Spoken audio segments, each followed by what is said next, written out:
Hamas اور اسرائیل میں جاری جنگ شدت اختیار کرتی جا رہی ہے اور اسرائیلی فورسز کے حماس کے جنگجوؤں کو ختم کرنا امتحان بنتا جا رہا ہے۔ ایسے میں اسرائیل کے انٹیلیجنس حکام نے اعتراف کیا ہے کہ اسرائیل کے لیے حماس کا خاتمہ ممکن نہیں، کیونکہ امریکہ نے اسرائیل کا ساتھ چھوڑ دیا ہے۔ برطانوی اخبار ٹیلی گراف کی رپورٹ کے مطابق اسرائیلی انٹیلیجنس حکام کا کہنا ہے کہ غزہ میں کئی ماہ سے جاری طویل لڑائی کے باوجود وہ اپنا ہدف حاصل نہیں کر پائیں گے۔ اسی دوران ذرائع نے خبردار کیا کہ غزہ پر چڑھائی کی بنیادی مقصد میں ناکامی کا خدشہ ہے، کیونکہ اسرائیل کے لیے عالمی حمایت ختم ہوتی جا رہی ہے۔ رپورٹ کے مطابق اسرائیل سمجھتا ہے کہ اس نے شمالی غزہ میں حماس کی مرکزی کمان اور اس کے انفراسٹرکچر کو تتر بتر کر دیا ہے، لیکن حماس کو گوریلا انداز سے مزاحمت اب بھی جاری ہے، جو اسرائیلی افواج کے لیے مشکلات کا سبب بن رہی ہے۔ دوسری جانب فلسطینی مزاحمت تنظیم حماس نے بھی دو ٹوک الفاظ میں اسرائیل کو واضح پیغام دیا ہے۔ حماس کا کہنا ہے کہ اہداف کے حصول تک کسی بھی اسرائیلی یرغمالی کو رہا نہیں کریں گے۔ حماس کی جانب سے جاری بیان میں کہا گیا ہے کہ اسرائیل کے ساتھ فیصلہ کن اور سنسنی خیز مذاکراتی جنگ لڑ رہے ہیں، جس میں جیت ہماری ہوگی۔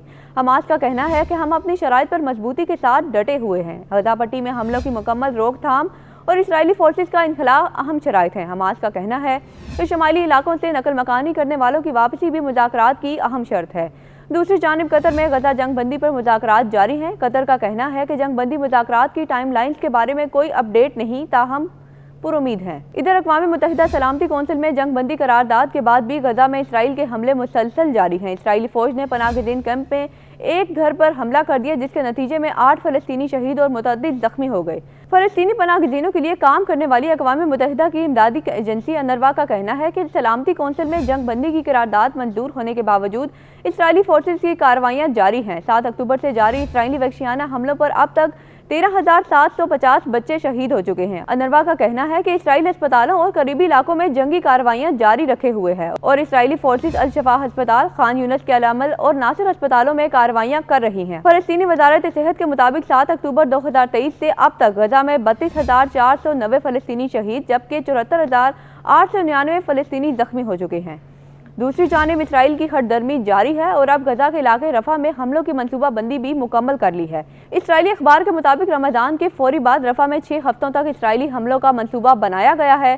ان حملوں کے بعد غزہ سے فلسطینیوں کو بے دخل کیا جائے گا اور اسرائیل کو مصر کا باضابطہ اطلاع دے گا۔ اسرائیلی وزیر اعظم نیتن یاہو نے اقوام متحدہ کی قرارداد بھی مسترد کر دی اور کہا کہ حماس کو سمجھ جانا چاہیے کہ اسرائیل پر عالمی دباؤ کام نہیں کرے گا۔ نیتن یاہو نے کہا کہ سلامتی کونسل میں امریکی فیصلہ بہت زیادہ برا اقدام تھا۔ اسرائیلی وفد کو امریکہ نہ بھیجنے کا فیصلہ حماس کے لیے پیغام تھا کہ کوئی بھی عالمی دباؤ کام نہیں آئے گا۔